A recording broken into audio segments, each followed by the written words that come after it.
ওকে, তো লাস্ট লেকচারে আমরা ভেক্টর যোগ সম্পর্কে শিখেছিলাম। ভেক্টর যোগের বিভিন্ন তিনটে যে সূত্র রয়েছে, ত্রিভুজ সূত্র, সামান্তরিক সূত্র এবং বহুভুজ সূত্র, এই তিনটে সম্পর্কে আমরা ডিটেলে আলোচনা করেছিলাম। এবং কিভাবে ভেক্টর যোগ করতে হয় সামান্তরিক সূত্র থেকে, সেইগুলো আমরা ফর্মুলাগুলো আমরা ডিরাইভ করেছিলাম। তার যে দুটো ভেক্টর যোগ করার পর যে লব্ধি ভেক্টরটা আমরা পাবো, তাদের সেই লব্ধি ভেক্টরের মান কিভাবে বের করতে হয় এবং লব্ধি ভেক্টরের ডিরেকশন কিভাবে বের করতে হয়, আমরা দুটোই আমরা ক্যালকুলেশন করে বের করেছিলাম ফর্মুলাগুলো। এবং আমরা কিছু স্পেশাল কেস দেখেছিলাম, যখন দুটো ভেক্টরের মধ্যে কোণ, দুটো ভেক্টরের মধ্যবর্তী কোণ যখন 0 ডিগ্রি হবে তখন কি হবে, 90 ডিগ্রি হলে কি হবে, 180 ডিগ্রি হলে কি হবে, সেগুলো আমরা দেখেছিলাম।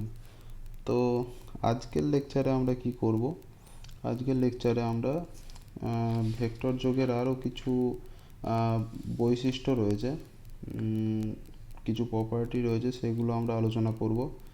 এবং এরপরে আমরা ভেক্টরের বিয়োগ কিভাবে হয় সেটাও আমরা আলোচনা করব। ভেক্টর বিয়োগ ভেক্টর যোগের মতোই একটু মডিফাই করতে হয়, তো সেটা আমরা আজকের লেকচারে আমরা আলোচনা করব। এবং আজকে থিওরি পার্ট খুব বেশি পড়াবো না, এটা কমপ্লিট হয়ে গেলে আমরা কিছু প্রবলেম প্র্যাকটিস করব যা ভেক্টর যোগের উপরে। ওকে, তো ভেক্টর যোগের ক্ষেত্রে ভেক্টর যোগ কিছু বৈশিষ্ট্য অর্থাৎ কিছু প্রপার্টি ফলো করে চলে। এক হচ্ছে, এখানে একটা হেডিং লিখে নিই প্রথমে।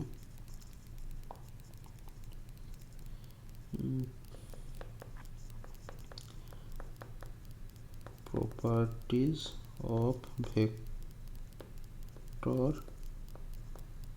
অ্যাডিশন। তো ভেক্টর অ্যাডিশনের কিছু প্রপার্টি, এক হচ্ছে A plus B equal to B plus A. তো যদি আমরা দুটো ভেক্টরকে যোগ করি, তো এ প্লাস বি করলেও যে রেজাল্ট পাবো, বি প্লাস এ করলেও একই রেজাল্ট পাবো। এটার মানেটা কি? মানেটা এটাই, এখানে যেটা দেখতে পাচ্ছ যে কোন আগে পরে করলে কোনো যোগফলে কোনো পার্থক্য আসে না। তো তোমাদের মনে হতে পারে তো যোগের ক্ষেত্রে তো এটাই হয়, আগে যোগ করলাম না পরে যোগ করলাম তাতে কি যায় আসে।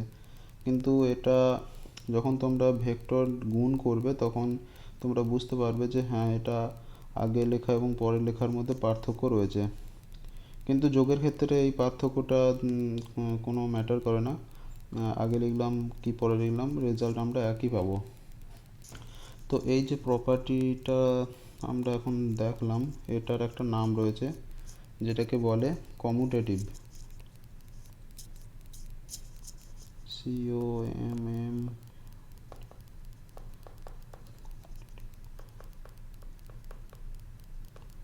তো এই যোগটা, এই যে প্রপার্টিটা আমরা দেখলাম, এটাকে বলা হয় কমিউটেটিভ প্রপার্টি। বাংলাটা আমার এই মুহূর্তে মনে পড়ছে না, তোমরা একবার বই দেখে নেবে, যে কোনো বই এইটা থাকবে। দ্বিতীয় প্রপার্টি কি আছে? দ্বিতীয় প্রপার্টি হচ্ছে, মনে করো আমাদের তিনটে ভেক্টর রয়েছে, আগেরটা আমরা দুটো ভেক্টর নিয়ে বললাম, এবার মনে করো আমাদের তিনটে ভেক্টর রয়েছে। তো তিনটে ভেক্টরের ক্ষেত্রে মানে আমি যদি এইরকম লিখি এ প্লাস বি, ভেক্টর লেখার সময় সবসময় তীর চিহ্ন ব্যবহার করতে হবে, প্লাস সি। মনে করো এক্ষেত্রে তিনটে ভেক্টর আছে, সমান এ প্লাস বি প্লাস সি। তো এর ক্ষেত্রেও আমরা সেম রেজাল্ট পাই। মানে মনে করো এ প্লাস বিকে আগে যোগ করে নিলাম, তারপরে সিকে যোগ করলাম, সেটাও যা রেজাল্ট দেবে। বি প্লাস সিকে আগে যোগ করে তারপরে এর সাথে যোগ করলাম, সেটাও একই রেজাল্ট দেবে। তো এটাও একটা ভেক্টরের প্রপার্টি। এখন দেখে মনে হচ্ছে যে এগুলো তো মানে এই রকমই তো হওয়া উচিত। হ্যাঁ, অবশ্যই এরকম হওয়া উচিত, কিন্তু সবসময় হয় না। এটা ভেক্টরের ক্ষেত্রে কিছু পার্থক্য দেখা যায়, যেগুলো তোমরা ভেক্টর গুণের সময় তোমরা দেখতে পাবে যে কী পার্থক্য হয় এক্স্যাক্টলি। তো এই প্রপার্টিটারও একটা নাম আছে যেটাকে বলা হয় associative property, ASSOCIA, associative property. তো এই দুটোই হচ্ছে বেসিক প্রপার্টি, আরও অনেক রয়েছে, সেগুলো তোমরা আরও ধীরে ধীরে জানতে পারবে। তো ওগুলো করতে করতে তোমাদের প্র্যাকটিস করতে করতে তোমাদের মনে থেকে যাবে, এগুলো মুখস্থ করার কোনো প্রয়োজন নেই। ওকে, আর একটা জিনিস হচ্ছে, যদি একটা ভেক্টরকে কোনো স্কেলার কোয়ান্টিটি দিয়ে গুণ করা হয়, মানে ধরো একটা জাস্ট একটা নাম্বার দিয়ে গুণ করলাম, এখানে একটা হেডিংটা লিখে নিই, multiply vector with any number. নাম্বারটা অবশ্যই একটা স্কেলার হতে হবে, যদি ভেক্টর হয় তখন সেটা ভেক্টরের নিয়ম অনুযায়ী অন্যরকমভাবে গুণ হবে, কিন্তু এটা নাম্বারটা জাস্ট একটা, মনে করো এটা একটা স্কেলার, আমি এখানে লিখেই দিচ্ছি।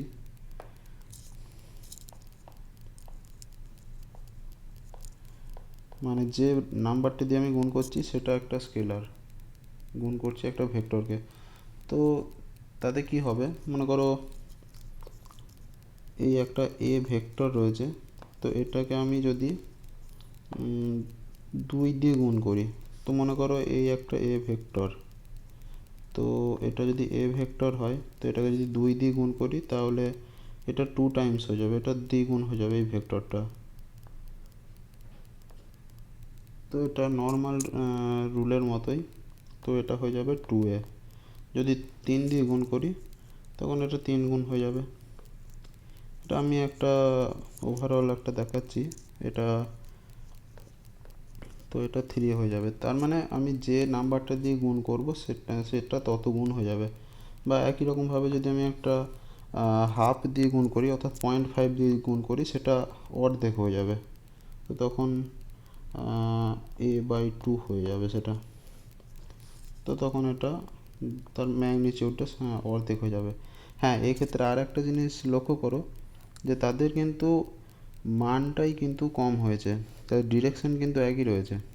কারণ আমি যখনই কোনো একটা স্কেলার কোয়ান্টিটি দিয়ে আমি গুণ করছি, তার পরম মানটাই জাস্ট চেঞ্জ হবে, তার ডিরেকশন কিন্তু কোনো চেঞ্জ হবে না। ডিরেকশন তখনই চেঞ্জ হবে যখন আমি সেটাকে অন্য কোনো একটা ভেক্টর দিয়ে গুণ করব, এবং সব ধরনের গুণের ক্ষেত্রেও হয় না সেটা। আর কিছু লেকচারের পরেই আমরা ভেক্টরের গুণ সম্পর্কে আমরা আলোচনা করব, তো তখন তোমরা দেখতে পাবে যে ভেক্টর গুণের ফলে কীভাবে ভেক্টরের ডিরেকশন চেঞ্জ হয়ে যায়। এমনিতে তোমরা এখনও ভেক্টর যোগের ক্ষেত্রেও তোমরা দেখতে পেয়েছো যে ভেক্টর যোগ করার ফলে ডিরেকশন চেঞ্জ হয়ে যায়, কিন্তু সেটা ভেক্টরের সাথে ভেক্টরের যোগ হতে হবে। কিন্তু এখানে যেমন আমরা ভেক্টরের সাথে স্কেলার গুণ করছি, তো স্কেলারে গুণ করার জন্য জাস্ট তার মান চেঞ্জ হবে, ডিরেকশনে কোনো চেঞ্জ হবে না। ওকে,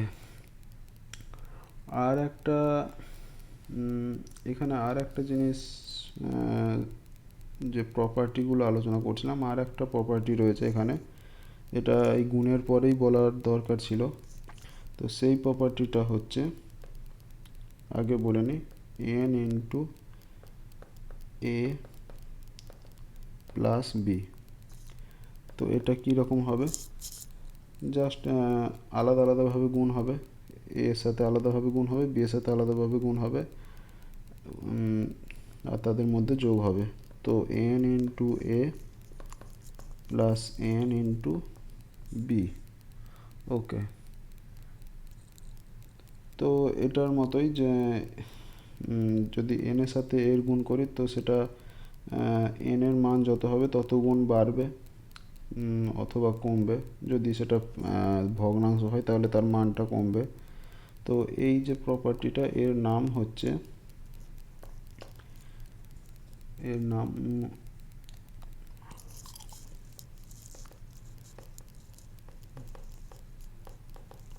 distributive.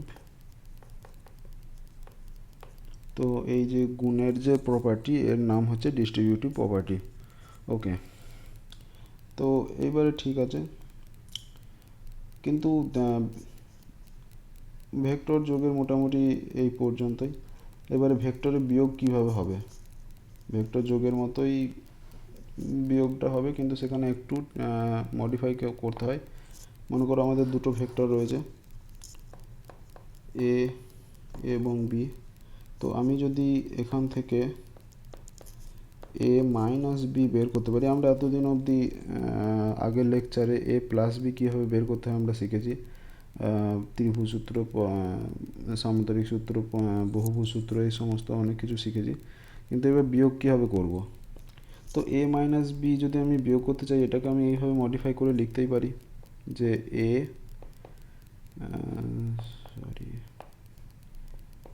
A plus of minus B. এবার মাইনাস বি মানে কি, তার ডিরেকশনটা জাস্ট চেঞ্জ হয়ে যাচ্ছে। তো এখানে যদি আমি একটা ছবি দিয়ে দেখাই, মনে করো এটা হচ্ছে এ আর এটা ছিল বি। তো যদি আমাকে বলতো যে এটা এ প্লাস বি করতে হবে, তাহলে আমরা এটাকে জাস্ট সামান্তরিকের মতো করে তার যে কর্ণটা হয় সেটাই আমাদের রেজাল্ট্যান্ট হতো। তো রেজাল্ট্যান্ট কীভাবে, মানে তার মান কীভাবে বের করতে হয়, তার ডিরেকশন কীভাবে বের করতে হয়, সেগুলো আমরা শিখেছি। তো যোগ করতে বলে আমরা এই জিনিসটা করতাম, কিন্তু এখানে আমাদের যোগ করতে বলেনি, আমাদের এখানে এবার বিয়োগ করতে হবে। তো বিয়োগ কীভাবে করব? তো এখানে আমাদের দেখো এ প্লাস মাইনাস বি যদি করি, তাহলে বি এর ডিরেকশনটা জাস্ট চেঞ্জ করতে হবে এখানে। তাহলে বি এর ডিরেকশনটা এখানে চেঞ্জ করে দাও, মান একই থাকবে কিন্তু জাস্ট ডিরেকশনটা চেঞ্জ হবে। মাইনাস মানে একদম অপোজিট হয়ে যাবে ডিরেকশন। তো এইটা হয়ে গেল মাইনাস বি।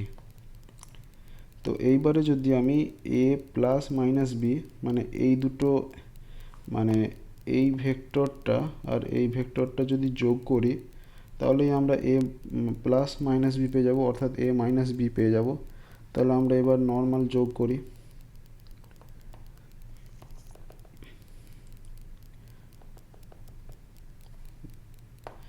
এই পোর্শনটা মুছে দিই। তো এইটা হচ্ছে, এই দিকটা হচ্ছে মাইনাস বি আর এই দিকটা হচ্ছে এ, সরি এখানে ভেক্টর দিতে হতো। তো এইবারে এদের সেই একই রকমভাবে তাদের যে কর্ণ, যে ডায়াগোনাল, সেটাই তাদের লব্ধি ভেক্টর হবে। এইটা হচ্ছে তাদের লব্ধি ভেক্টর। লব্ধিটাকে আমি অন্য একটা কালি দিয়ে করে দিই। এটা হচ্ছে আমাদের লব্ধি ভেক্টর, যেটাকে আমরা আর দিয়ে প্রকাশ করি। তো আর এখানে তাহলে তার মান কত হবে? এটাও সেই সামান্তরিক সূত্রই, একই রকমভাবে তা আমাদের তাদের ডিরেকশন এবং তাদের ম্যাগনিটিউড আমরা বের করতে পারবো। ডিরেকশন কীভাবে বের করতে পারবো? তখন ধরে নাও যে এই যে এ ভেক্টরটা রয়েছে তার সাথে এটা ফাই কোণ করে রয়েছে, তাহলে ফাই বের করতে পারলেই, ফাই কীভাবে বের করতে হয় তাই সূত্র আমরা জানি। তো সেই সূত্র থেকে আমরা তার ডিরেকশনটাও পেয়ে যাব। আর কীভাবে বের করতে হয় সেটা তো আমরা জানি। আমি আর একবার লিখে দিচ্ছি যাতে তোমাদের আর একবার রিভিশন হয়ে যায়। তো আর বের করার ফর্মুলাটা ছিল square root of A square plus B square plus 2ab cos theta. Theta কোন অ্যাঙ্গেলটা? থিটা হচ্ছে এই অ্যাঙ্গেলটা হচ্ছে থিটা। তাহলে এই অ্যাঙ্গেলটা কত হবে? 180 ডিগ্রি মাইনাস থিটা। ওকে, কারণ এখানে একটা জিনিস মানে এইরকম প্রবলেমে বলে দিতেই পারে যে দুটো ভেক্টর রয়েছে, তাদের মধ্যবর্তী কোণ হচ্ছে 60 ডিগ্রি অথবা 30 ডিগ্রি, যাই হোক। তো তাদের মধ্যে তাদের এ মাইনাস বি তাহলে কত হবে, তাদের বিয়োগফল কত হবে? তো তখন আমাকে থিটা ব্যবহার করলে হবে না নিশ্চয়ই, তখন আমাকে এই 180 ডিগ্রি মাইনাস থিটা এই কোণটাকে ব্যবহার করতে হবে।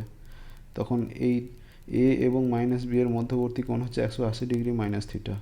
তখন আমাদের এইটাকে 180 ডিগ্রি মাইনাস থিটা ব্যবহার করতে হবে। তো 180 ডিগ্রি মাইনাস থিটা, এখানে তোমরা ত্রিকোণমিতি থেকে তোমরা বের করতে পারবে কত হয় 180 ডিগ্রি মাইনাস থিটা। অ্যান্ড ফাইটাও একই রকমভাবে বের করতে পারবো। ফাই বের করার ফর্মুলা কী ছিল? বি কস আবার 180 degree minus theta divided by A plus B হচ্ছে ভুল লিখছি, সরি, উপরে এটা সাইন হতো, নিচে কস হতো, B sine into cos 180 degree minus theta. Okay, তো এটা জাস্ট এইরকম হয়ে যাবে। তো এটা হবে সাইন 180 ডিগ্রি মাইনাস থিটা মানে সাইন থিটাই হবে, তার মানে B sine theta divided by A cos 180 degree minus theta মানে মাইনাস কস থিটা, তার মানে A minus B cos theta, A minus B cos theta. তো একই রকমভাবে যদি এইখানেও আমরা ব্যবহার করি তাহলে মানে এই জায়গাটায় যদি ব্যবহার করি তাহলে আর সমান আমরা পেয়ে যাব square root A square plus B square minus 2ab cos theta. তো তোমরা ডাইরেক্টলি এই ফর্মুলা দুটোও ইউজ করতে পারো, সরি এটা নয়, এইটা, এটা মান বের করার জন্য, আর এটা